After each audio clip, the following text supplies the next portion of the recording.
Perhaps just to start, I think it'd be amazing if you could share what OneTen is doing and the way that it's truly engaging corporate America to drive opportunity in cities and regions across the country. OneTen is a coalition now of over 70 companies, about 110 organizations that we lump into this category of talent developers. They can range from community colleges to online boot camps to military transition programs. Those organizations, those people, those enterprises that are equipping talent to actually be work ready. And talent would be the third piece of this ecosystem. And for us, our focus cohort is Black talent who don't yet have four-year degrees.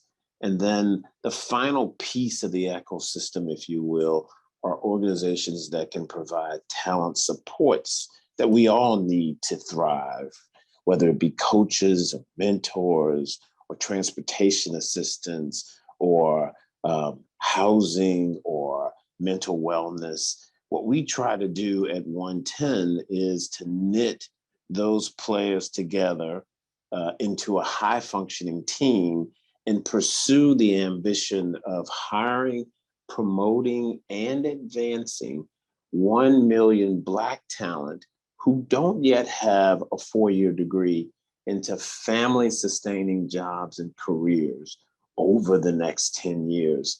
The sort of fundamental building block is really transforming our private sector, our employers, into skills-first cultures, where skills are the dominant factor of success at every juncture of talent journey: attracting talent, hiring talent, evaluating talent, promoting talent. Skills, and you might come about those skills through a number of different pathways. The four-year degree pathway may be one, an apprenticeship may be another, an associate degree from a community college may be another, a certification or a license or another, work experience, military experience. The fundamental principle is let skills be the dominant factor of success and not a credential. That's what OneTen is all about. Maurice, it's such a comprehensive model. It's also, yesterday they talked about sort of the anchors used to mean eds and meds, but now it's really being redefined, and OneTen is exemplifying that as many corporates who are getting behind this. What do you think has motivated private sector communities to engage so much and see this potential on talent and go about it in such a robust way as you've just described? I think there are a number of factors coming together that's contributing to OneTen now having 70 plus companies and growing. One is there are 11 million unfilled jobs in the country today, and employers are more and more recognizing that they have to pursue diversify their strategies to attract and to retain talent. That's one. A second piece is the real recognition that's really spreading throughout our employer sector that skills are actually a better way of pursuing talent than on the basis of credentials. And it turns out the data are pretty compelling in this regard.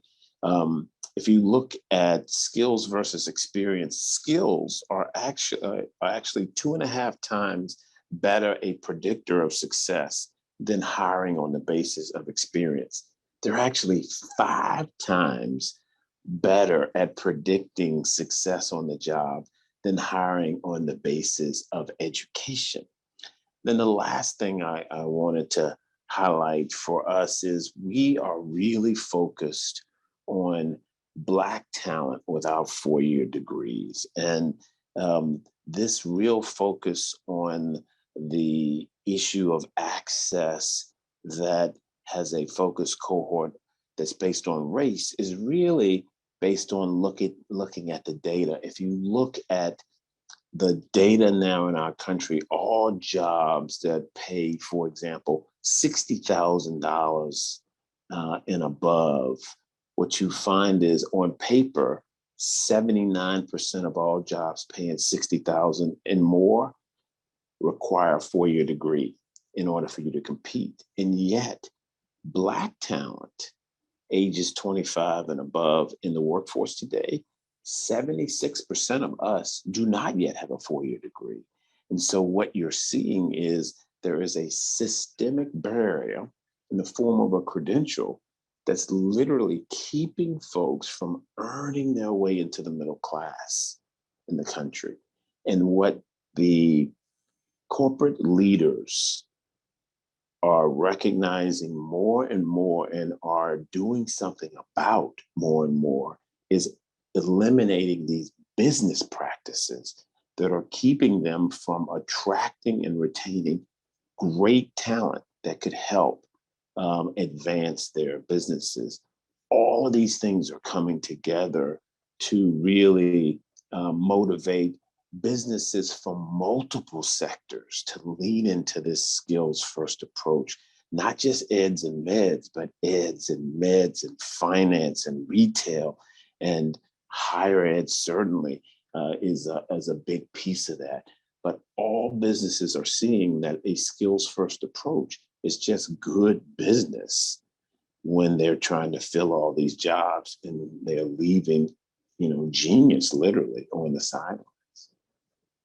Maurice, you threw some amazing data at us from 11 million, jobs that are vacant, but also these numbers that business leaders are recognizing that their practices are excluding amazing talent, which is proven to, be strong performers, and yet they're excluding them by this practice of requiring credentials over skills. And so I think, just such a powerful model at highlighting the ways and the pathways to support Black talent and create these opportunities. Say more for us about wealth creation. You have this language at OneTen around family sustaining jobs. It's something we feel very strongly at New Growth Innovation Network, that we don't just want to see income, but we want to see wealth. And it sounds like companies are recognizing that this is not just about creating pathways into entry-level jobs or hourly wage jobs, which are not in the long term going to create family wealth, but that there's an understanding that we want, you even said the middle class, that we want to see movement into wealth for families as well as intergenerational wealth. Tell us how you see corporates and private sectors stepping up to not just income, but also wealth. Yeah. The context within which OneTen and the companies and the coalition are actually coming at this work is through the prism of, or the reality of, in our country, the incredible wealth gap that largely breaks down along lines of race and place. Your audience, I'm sure, knows this, but if you look at the wealth of a white family versus a Black family in our country today, on average, the white family has 10 times more wealth than the Black family. And in fact, if you really, that's across the country, if you really started looking at our major metropolitan areas, you would see even greater gaps than that. The Federal Reserve Bank of Boston, for example, did a study of wealth in the Boston area, and I think this was around 2015. They concluded that the median wealth of a white family in the Boston area was somewhere around $247,000. The median wealth of a Black family in the Boston area were somewhere around $8. No zeros, $8. You can replicate that study in most of the major metropolitan areas in our beloved country. So the corporate leaders come at this work from that, in that context, with that backdrop consciously in mind, intentionally in mind. And what they're saying is, to get at this wealth gap, you got to do a number of things. Certainly, housing and small business ownership amongst people of color needs to grow. Certainly, we need more families of color to become bankable and to have regular relationships with financial institutions. Certainly, we need to continue to work on the community assets that every community needs to grow and to grow wealth: schools, health, recreation. And you need access to quality jobs across the spectrum. And this is an area that the businesses said, well, guess what? We don't need an act of Congress to do this. We can make sure that our jobs that pay living wages and above are accessible to all folks. And so the companies come at this from the standpoint of the jobs that count are only the jobs that pay a living wage, jobs that don't require a 4-year degree as a pathway of entry, jobs that are not at risk of getting automated out of existence in any short period of time, and jobs that don't require more than 5 years of experience. Those are the jobs that the OneTen Coalition members are putting on the table for this effort. Additionally, what they're agreeing to do is remove 4-year degree requirements from jobs that it doesn't make sense for that to be the only pathway to the job. And again, these have to be living wage jobs. So to your point, what this is ultimately about is closing the racial wealth gap. And as you and your audience knows, related to the racial wealth gap is the opportunity gap, the health care gap, literally the life expectancy gap. And so all of this work is in that context of let's do something that will advance wealth, not just income, but wealth. And so that's what this effort is about. That's great. And you exactly connected that wealth and health, which I think is a key theme in today's discussion. I want to pick up, you talked about different sectors. You said you're seeing corporate leadership stepping up across sectors. And of course, kind of in the post-COVID atmosphere, we're seeing some just completely high growth, high opportunity sectors. But what we often see in those sectors is right before wealth is being created, that those individuals, communities, places, populations who already were economically disenfranchised continue to be left out of some of those opportunities. And I know that's certainly an area that we are working hard at, is to tear down those silos between the high growth next opportunity sectors and bring individuals and talent from diverse backgrounds into those. Are you seeing those pathways whereby talent, especially Black talent, but just looking beyond that as well, Latinos, Asian Americans, underserved communities across the country, are you seeing those pathways being created whereby they will now be in those high growth sectors, not the sectors, like you said, which are ripe for automation? And are you seeing sort of opportunities for leadership? Where does the investment in talent stop? Is it just that entry, or does it continue, and we'll continue to see corporate America stepping up in a bigger way to bring diverse leadership into these high growth, high opportunity sectors? Yeah, so I think a key hypothesis of this effort is that actually there are high growth opportunities in every sector, that there is no one sector that has a monopoly on high growth opportunities, that what we really need to do is to make sure that the barriers to entry to the high growth pathways within multiple sectors are removed and eliminated. So there are high growth pathways in retail. There are high growth pathways in finance. There are high growth pathways working in HR. There are high growth pathways working in IT. The premise of this is actually what we need to do, in addition to making sure that high growth, quote unquote, sectors are open to all folks, Black, white, Latinx, Asian, etc., is we need to make sure that all paths or all levels in all of our employers are open.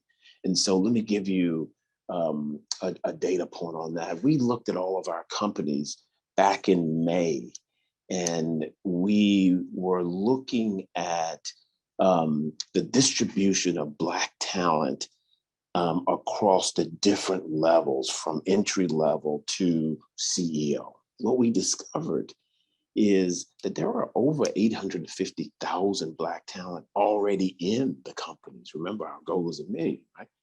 However, 65% of that 850,000 plus were in entry level jobs, and had been in those entry level jobs for years. So what you see the private sector recognizing now is that actually providing folks access into these places is, yes, one part of the equation. A bigger part actually is providing a transparent career pathway, a transparent economic mobility journey. And that's an opportunity across multiple sectors.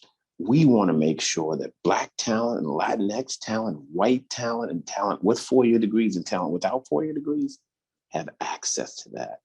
And again, this is a role that, or this is a job that doesn't require an act of Congress or an act of a legislature. This is a job that requires private sector leadership. And that's what you're seeing happen now for multiple reasons, many of which are just purely self-interested, which is folks know that they got genius, that they're not providing an opportunity to flourish. And they need that genius to flourish in order to advance the companies, the community, and the country. Maurice, give us that call to action for companies. They should move to the skill-based hiring. That's very clear. What are the other sort of messages that you would give to those private sector companies ready to step up to the plate, to be an anchor in their community, and to bring in amazing talent and create those pathways?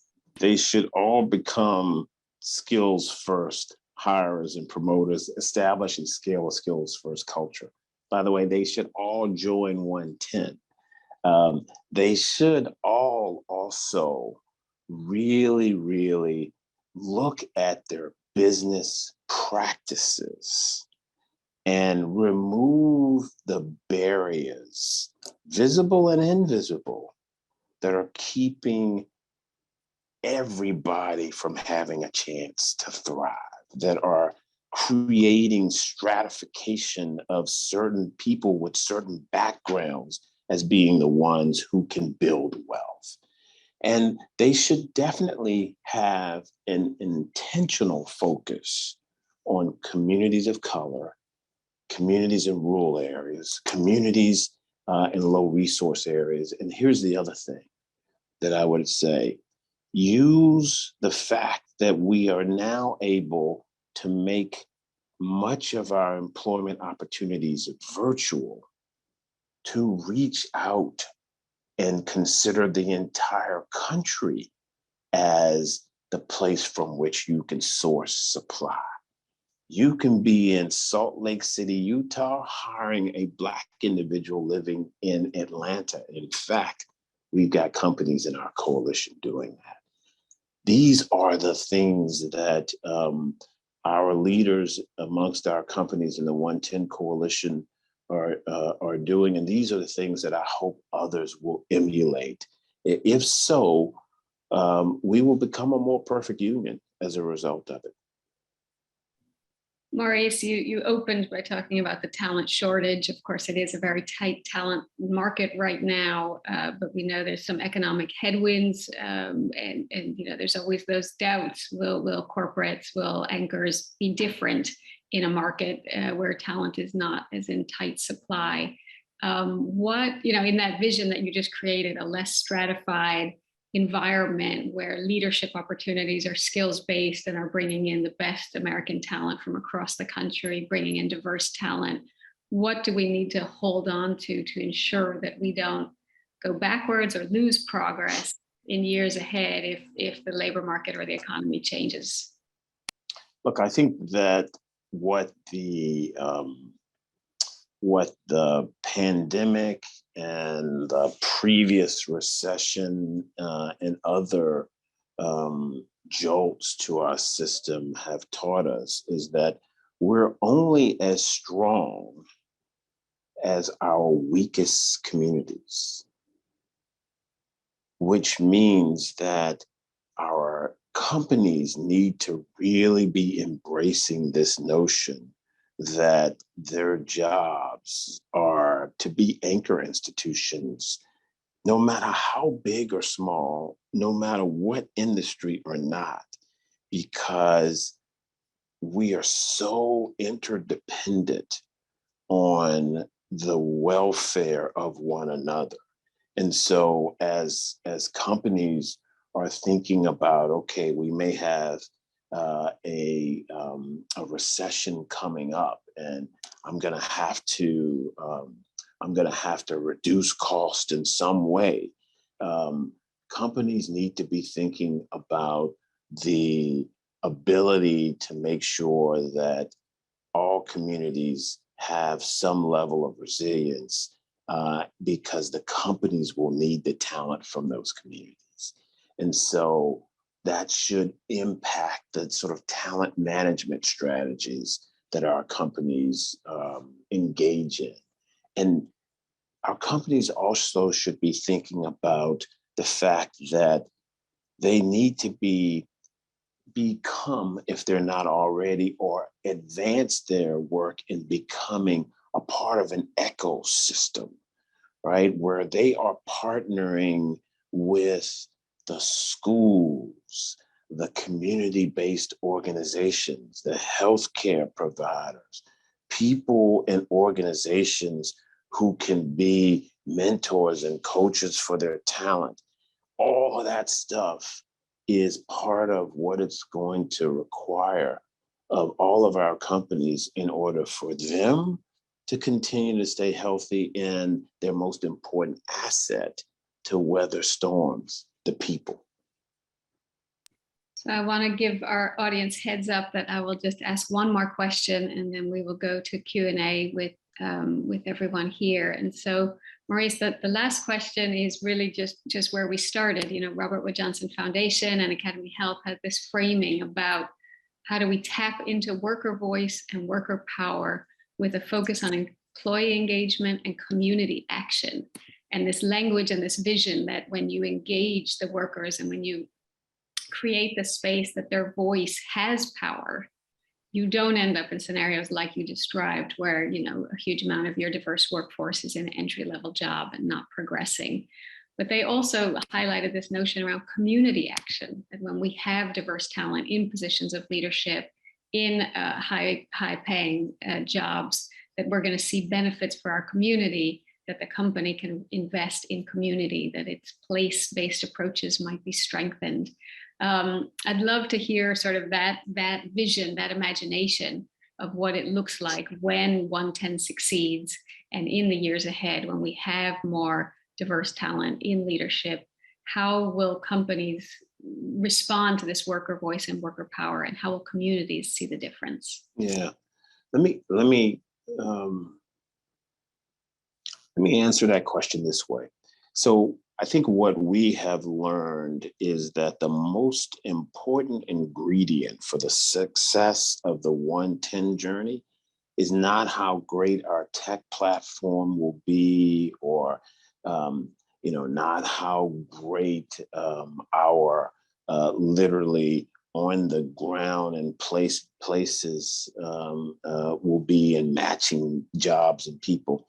It's actually how much trust can we get up every day and earn and spread and scale. Here's why I say that. A key to this effort is, do the companies trust that there is high quality talent that they're not tapping into? In this case, Black talent without four-year degrees. Do the communities where Black talent reside trust that the companies actually want them, want all of them with all of their imperfections? Do the organizations that actually do the training, do they trust that if they invest blood, sweat, tears, and money in equipping people for work, that the companies will hire? Do the organizations that provide transportation and other assistance trust that, yes, we do center Black talent here? I say all that to say that what this looks like in the future is a ecosystem where you've got sufficient trust so that folks are actually literally working as a high functioning team to advance companies, to advance families, to advance communities, to advance the country, where a mistake doesn't result in this whole effort falling apart. When we get to that day, where that trust is scaled throughout the communities that we're working in and on behalf of and in partnership with, we will get to a day when there is very little that our companies and our communities cannot withstand, if you will, or bounce back from. And that's really ultimately what we're trying to do here. And right now, there's a trust deficit, right? And so we have to together work on that every day in every part of the journey that we're traversing.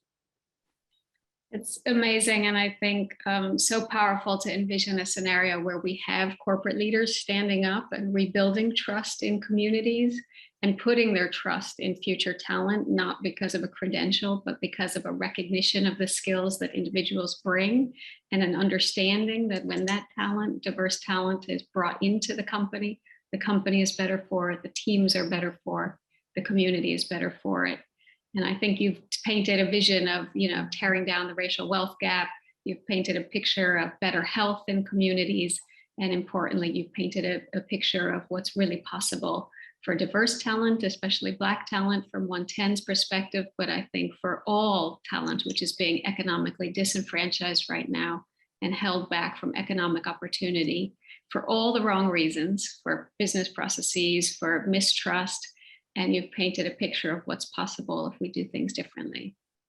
I should have said, look, our focus talent is Black talent without four-year degrees, but 66% of all talent ages 25 and above in the workforce today do not yet have a four-year degree.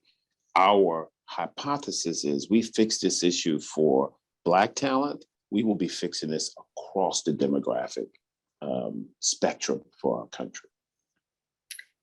Great. So I think with that, we should go to the questions because there are many percolating up in the chat. So Maurice, I'll just do my best here to skim through the first one. Is Sure. Some acknowledgement on the racial wealth gap and some resources being shared there, which I think are really important. The first question up is really on economic mobility. They're citing the research here of Raj Chetty, which I'm sure you're very familiar with, but also the fact that there's the social capital, the connections, the friends, and just to comment on that, whether that's something you're considering or is that another Absolutely. action area for employers around social networks and social capital? That is a key piece, both social capital within the companies and social capital outside of the company. So that's why I mentioned that amongst the players are companies, talent developers, and some people call it wraparound supports. We call it talent supports But amongst the talent support piece of this is that access to mentors and sponsors and other social capital that will open doors for talent, that has to be a part of the journey. Absolutely. Another question here, more specifically and technically, on how you move from credential strategy to skills-based strategy. What implications does this have for companies, how they approach recruitment, and what actions are needed to support a new pipeline in thinking about talent coming in if you're not just going to universities to recruit new graduates? That's right.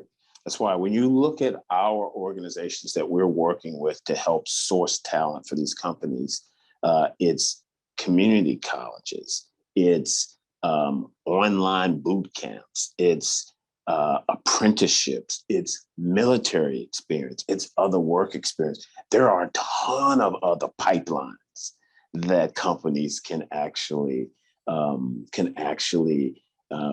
access for talent. There are, just in the Black community alone, there are 10 million Black folks who are under or unemployed right now, and they're in different places. So there are definitely additional pipelines. The first part of that question, I'm now lost. Tell me that again. No, I think you had Did it. I get them both? Yes, Okay. it was around the hiring strategy and how you approach recruitment and the pipeline. So I think you touched a little bit on that. But yeah, and practically speaking, what the companies really are doing now is translating their work requisitions, their job descriptions, from credentials to the actual skills that you need on day one. So I will keep going with questions. And of course, folks, if you want to raise your hand as well, we still have a few more minutes. Maurice, another point we did not get to talk on, but is related to this recruitment and pipeline, is just sort of the current workforce system that we have in the US and its connection, or its lack of connection, to economic development. And these two fields of workforce and economic development just hanging out in very different places. There's massive new federal funding coming in. From what we've seen, it's not necessarily bringing this together.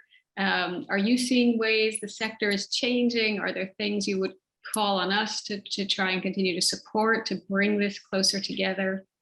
Look, there's no question that the public workforce system and the folks who are engaged in the economic development work throughout the country still have a lot of work to do to become two teammates on a high functioning team.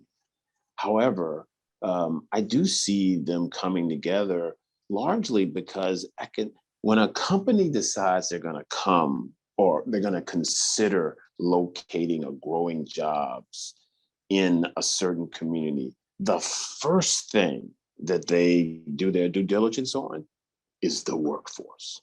That's the first thing. So the priorities of growing jobs, whether it's indigenous or from outside of a particular location, are definitely forces that are making workforce and economic development work closer together. However, ultimately, what we have to do is to literally break down the funding stream barriers. The primary reason why the two are now not as close as they need to be is because they get their funding sources are so siloed. And so we just need to keep working on threading the funding sources, and you'll see the two continue to get closer. But I'm naively optimistic that that's actually going to happen, because I believe the forces of the commercial world are having a big impact on that already. That's great. So I think making the point that if private sector is playing that anchor role, it even pushes or forces in a positive way public entities around it, which I think is another potential follow-on. So we've got two last questions which have come in, and I think we'll have time for. So there's a question here about, is there any misalignment between a skills-based hiring effort and a college-first effort, particularly when these efforts are targeting low-income students of color? So I think the point is, there's this push to encourage folks to especially from underserved backgrounds, to get those degrees, but there's also now this skill system. And so what would that look like? And also, especially in the K-12 pathways. Yeah. Sure. The only thing I would say on that is, look, I don't juxtapose college with skills. The point of our effort is that we don't want earning your way into the middle class to be conditioned on a 4-year degree, right? I want everybody, when the time is right for them, to get their BA, MA, PhD, and the like. The question that we are attempting to really drive at is, is there one gold standard for access to the middle class in America? Our answer is absolutely there should not be. But the notion of, we think that many, if not most, of the talent that we're talking about now OneTen will eventually go on and get a BA and an MA and a PhD in a lot of cases. But if you don't get that by 22, does that mean you should be locked out of the middle class in America? No, that's the point that we're trying to make. So I wouldn't juxtapose the two, or if you will, say that they're misaligned. In fact, the 4-year enterprises, if they're really going to continue to grow enrollment, they better be looking at all these folks out there now who have some college credit and who haven't finished. That's a big student population that they're missing. Absolutely. Yeah, great point. And so one last one here. Have you found strategies to engage, recruit differently from the pipeline that perhaps has changed since the pandemic?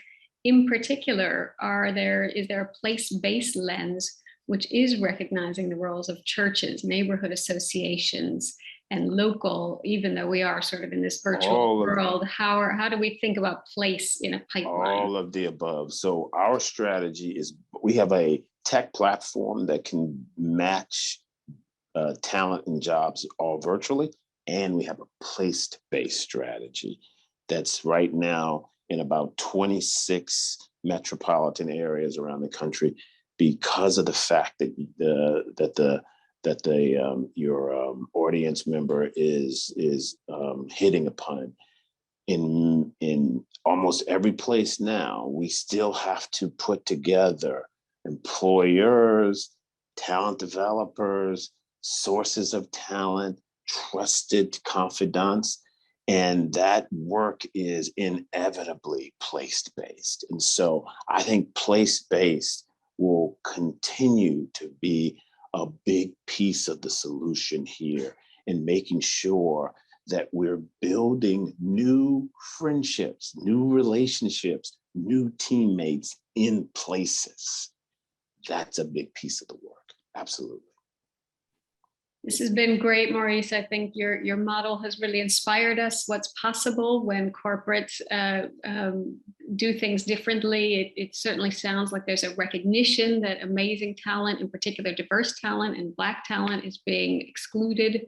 And there's been a recognition of corporate America, these 70 companies and many more coming, that's not acceptable, and that they want to create pathways and tear down false barriers that are holding out folks from opportunity. And you've painted a picture of sort of how that works in very practical ways, like skills-based recruiting and skills-based promotion. But you've also created a vision of what happens when that happens, which is increased trust, increased leadership, an expanded middle class, increased wealth for Black and Latino and other families who have been economically left out. And so I think this has just been such a powerful message, and I think very much in line with what I understand Robert Wood Johnson Foundation and Academy Health have been trying to get at. So on my side, I want to say a huge thank you for everything you've contributed, And if you have any other final words, and then I'm going to pass it back to Megan and Shuma. I want to thank you. I want to leave you with this. From March of 2021 to the end of June of 2022, this coalition hired and promoted over 50,000 Black talent without four-year degrees into jobs that paid at a minimum the living wage. This works. We need to scale it. I'm hoping more laborers will come to this vineyard. So my best to everybody.